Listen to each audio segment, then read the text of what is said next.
Bonjour et bienvenue à votre pause café et accord Toltec. Ça faisait un petit bout de temps que je n'avais pas fait de tirage.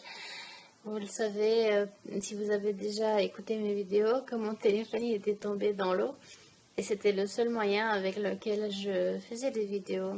Entre-temps, débrouillardise et j'ai retrouvé un vieil iPad qui, j'espère, fera l'affaire pour nous aider en attendant d'avoir peut-être un autre téléphone.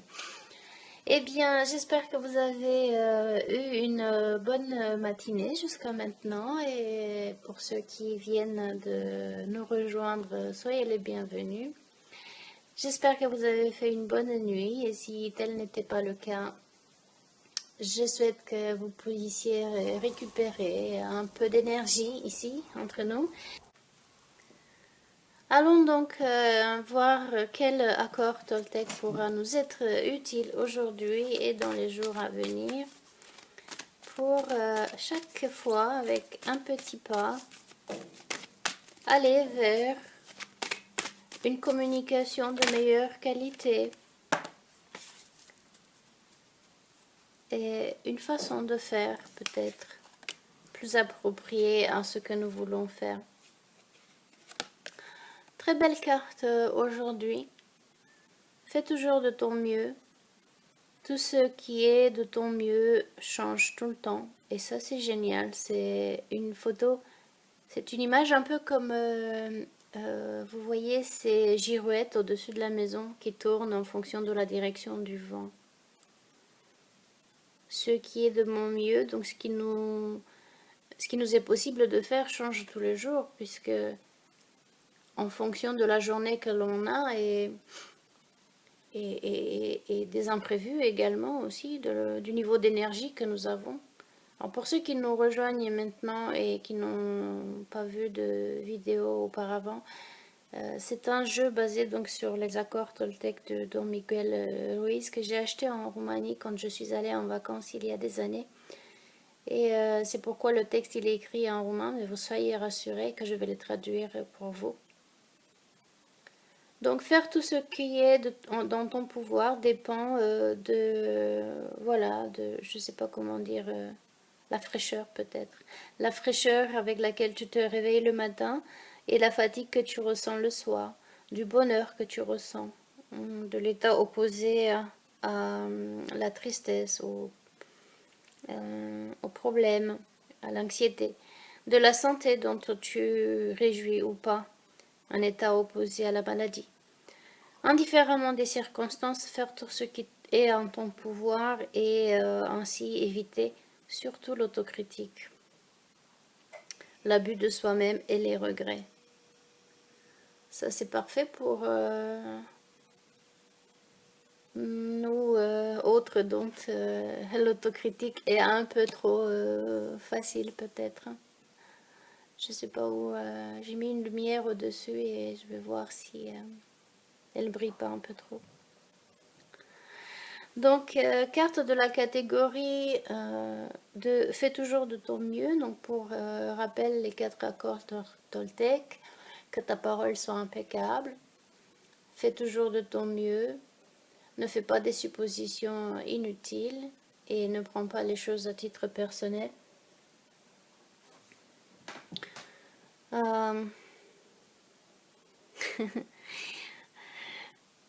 Je ne sais pas comment ça résonne avec vous, mais avec moi, ça résonne vraiment très fort parce que depuis quelques jours, je souffre de sinusite. En fait, j'ai des difficultés de respirer et ça me donne aussi mal de crâne. Donc, faire toujours de mon mieux, c'est clair que bien que mon corps va bien, j'ai suffisamment d'énergie pour faire ce que j'ai envie de faire. La tête subit une pression sanguine assez forte. Et ceci dit, j'ai pris plaisir à faire cet arrangement avec des fleurs et des plantes pour l'automne, avec les lumières, puisque J'ai envie de me sentir bien, comme j'ai envie de vous faire plaisir aussi à vous. Et puis, avec tout ce qui se passe autour de nous, euh, j'ai vraiment envie de remonter mon niveau d'énergie. C'est pour ça aussi que je viens ici me mettre à nu avec vous sur YouTube. Et c'est du travail sur soi, c'est du travail sur soi. Donc faire toujours de son mieux. Vous voyez même l'histoire du téléphone.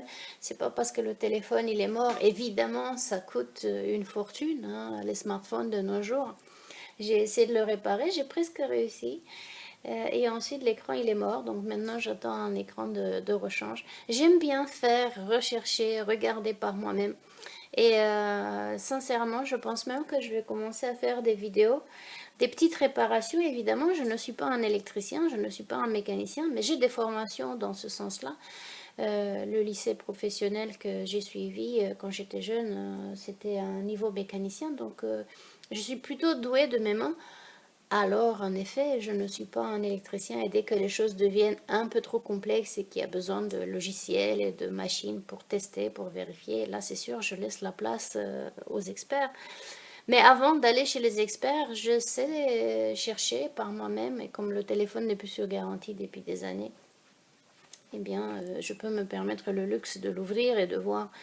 Vous avez vu pour 20 euros d'écran que ça coûte, vous l'achetez en France, en Chine, où vous voulez, et puis vous le remplacez vous-même, eh bien, ça vous a quand même fait économiser 70 euros. Et ma foi, par les temps que l'on court, où nous avons des difficultés à garder nos emplois ou à trouver un autre emploi pour ceux qui n'en ont pas, et moi, je suis coach, donc je suis en libéral. Si je n'ai pas de clients, je n'ai pas d'argent, bien sûr. Par contre, j'ai des charges, ça c'est sûr. Et donc, si je peux réparer par moi-même, je joins l'utile à l'agréable, je prends plaisir à ce que je fais. Je travaille beaucoup les 4 accords Toltec parce que vous savez, quand les choses vont pas très très bien, la parole n'est pas tout le temps impeccable, hein. Bien qu'on le voudrait. Et des fois, elle n'est pas si impeccable que ça. Bien, je fais toujours de mon mieux, donc je cherche quand même à comprendre, à voir ce que je peux réparer et ce que je peux pas bien, peut-être apprendre aussi à, à faire avec ce que j'ai.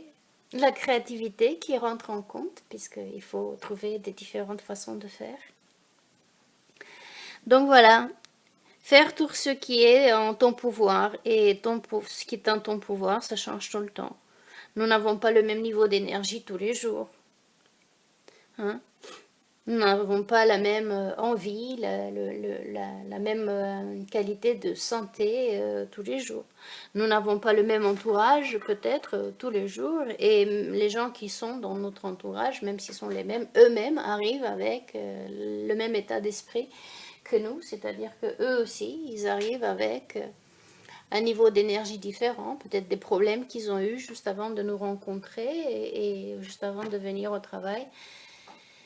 Et cela nous impacte, nous aussi, comme de la même manière, quand nous rentrons à la maison, on amène avec nous nos problèmes du travail, nos émotions, aussi évidemment les joies, il n'y a pas que les problèmes dans la vie, mais c'est surtout les problèmes qui nous impactent tristement, c'est ça l'affaire.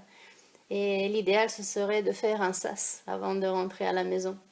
Peut-être passer devant un fleuriste ou peut-être s'arrêter devant un parterre de fleurs. Ou, ralentir les pas, inspirer un petit peu de l'air. Bon, vous me direz, avec le masque, l'air frais, c'est pas tout à fait ça, mais on arrive quand même à se débrouiller. Et donc, avant de rentrer chez soi, avoir un état d'esprit suffisamment cool pour justement ne pas impacter le reste de la famille avec les problèmes que nous avons pu rencontrer au travail. Faire toujours de notre mieux change tout le temps. Aussi, à longueur de journée, on peut se réveiller avec très peu d'énergie et on en a un regain pendant la journée, soit parce qu'on a accompli des choses qui nous ont fait plaisir et donc du coup, allez hop, un petit boost de confiance, d'estime de soi et le corps s'en ressent. Ou alors, tout simplement, nous avons rencontré quelqu'un qui nous a aidé à relever un petit peu le moral ou différentes choses qui peuvent se passer pour que ce curseur bouge vers la hausse ou vers la baisse. Au-delà des cycles naturels, naturels qui sont que il y a des pics d'énergie vers 11 heures et vers 16 heures dans l'après-midi. Mes pics d'énergie ont toujours été la nuit. Je suis vraiment une chouette. Euh, je suis plus pleine d'énergie la nuit que le jour. Et d'ailleurs, tout ce que je crée, c'est plutôt la nuit. J'apprends mieux, c'est peut-être le silence, c'est peut-être le fait d'être un peu plus à l'écart, plus tranquillement, quand tout le monde dort, la ville dort, que du coup, je peux me retrouver plus facilement avec moi-même. Et vous alors, comment vous avez commencé votre journée aujourd'hui et comment vous avez envisagé de la passer? Avez-vous des plans ou tout simplement vous laisserez les choses venir tout en essayant de faire de votre mieux? Alors, quand je ne peux pas faire mieux, c'est sûr que c'est mieux en comparaison avec moi-même. Je ne me compare pas avec les autres, puisque nous n'avons pas le même mieux, ni les uns ni les autres.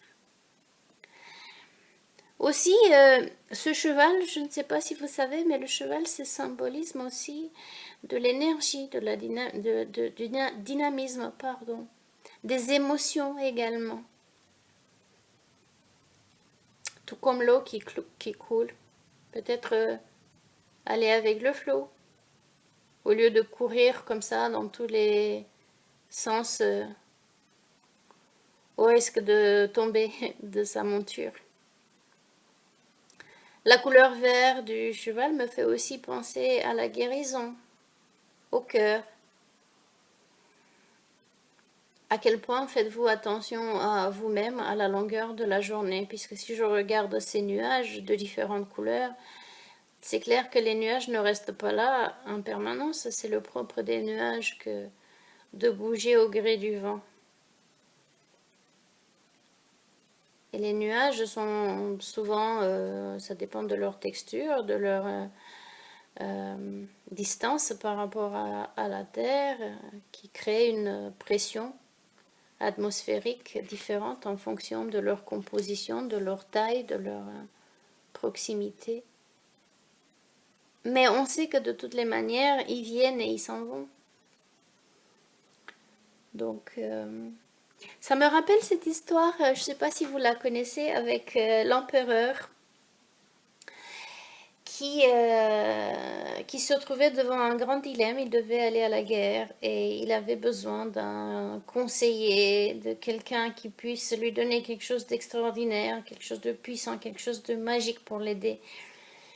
Et personne autour de lui n'était capable de lui donner ce qu'il voulait. Il lui restait plus que le vieux gouverneur, ou gouvernant, je ne sais pas comment on dit, qu'il avait connu depuis qu'il était tout petit et qui conseillait avant son père. Et il s'est adressé à lui et lui a demandé, est-ce que tu n'aurais pas quelque chose, c'était le dernier de tout le royaume, à qui je demande, puisque tous les autres n'ont rien su me donner, n'ont rien pu me donner. Et alors, le vieil homme lui dit, oui, je pourrais avoir quelque chose. Voilà, c'est un message. Il a écrit quelque chose sur un petit papier. Un petit papier qu'il a mis dans une bague, dans une jolie bague, pour qu'il puisse la porter en permanence. Et il lui dit, quand vous aurez des plus gros problèmes lors de la guerre, quand vous serez au plus bas, messire, alors là, ouvrez le message et lisez-le. Et c'est ce qu'il a fait, l'empereur. Il est parti à la guerre, son armée s'est fait décimer, il n'y croyait plus, il était désespéré, il ne savait plus quoi faire. Et puis donc, à un moment de détresse, il s'est rappelé de la bague du vieil homme. Et il ouvre la bague, il ouvre le message et il lit. C'était écrit, cela aussi passera. Lui, il se dit, cela aussi passera. Qu'est-ce que ça veut bien vouloir dire? Il ne savait pas trop ce que ça voulait dire. Mais puisque cela aussi passera, il s'est dit, tiens, cette déprime dans laquelle je me retrouve passera. Allez hop, je reprends de l'énergie. Il a su récupérer tous les soldats qui étaient encore capables de se battre. Ils ont réussi à vaincre leur ennemi. Ils sont rentrés conquérants à la maison. Et alors la fête sur fête, célébration, la joie qui durait des jours et des nuits pour célébrer leur victoire. Et le vieil homme vient et lui dit, Messire, c'est le moment de lire à nouveau ce message. Et l'empereur ne comprenait pas, pourquoi veux-tu que je lise ce message alors que nous avons réussi, nous avons vaincu nos ennemis. Lisez-le, qu'il insiste, le vieil homme. Et l'empereur reprend le message et c'est marqué, cela aussi passera. Donc à vous de voir comment vous comprenez, faites toujours de votre mieux, sachant que ce mieux change dans le temps, d'une minute à l'autre, d'une heure à l'autre, d'une journée à une autre, d'une année à une autre, d'une condition à une autre. Et comment vous pouvez faire pour implémenter cet accord dans votre vie de tous les jours, gardant à l'esprit que faire tout ce qui est dans notre pouvoir dépend aussi de la fraîcheur avec laquelle on se réveille le matin et de la fatigue que l'on ressent le soir, du bonheur que l'on ressent, qui est un état opposé à la tristesse, de la santé dont on se réjouit, opposé à un état de maladie. Et qu'indifféremment des circonstances, faire tout ce qui est dans notre pouvoir nous aide à éviter ainsi l'autocritique, l'abus de soi, de soi-même et les regrets. Et voir qu'est-ce que vous inspire à vous au-delà de tout ce qu'on a pu évoquer ici ensemble. Ces images, ces couleurs, le bleu de la communication, de la vision, le vert de la guérison et du cœur, de la nature peut-être. Le gris, peut-être, de la tristesse, de l'anxiété, et le orange ocre, qui pourrait être symbole donc du soleil qui apparaît toujours, qui existe toujours quelque part derrière les nuages. Symbole aussi de ce soleil intérieur, du plexus solaire, de la confiance en soi, de la créativité, du boost d'énergie. Voilà, je vous laisse réfléchir à tout cela et d'autres encore qui vous passera par l'esprit. De voir donc comment vous pouvez implémenter cet accord dans votre vie de tous les jours, sachant que la nuit porte conseil. Et je vous donne rendez-vous demain pour une autre tasse de café. Excellente journée à vous.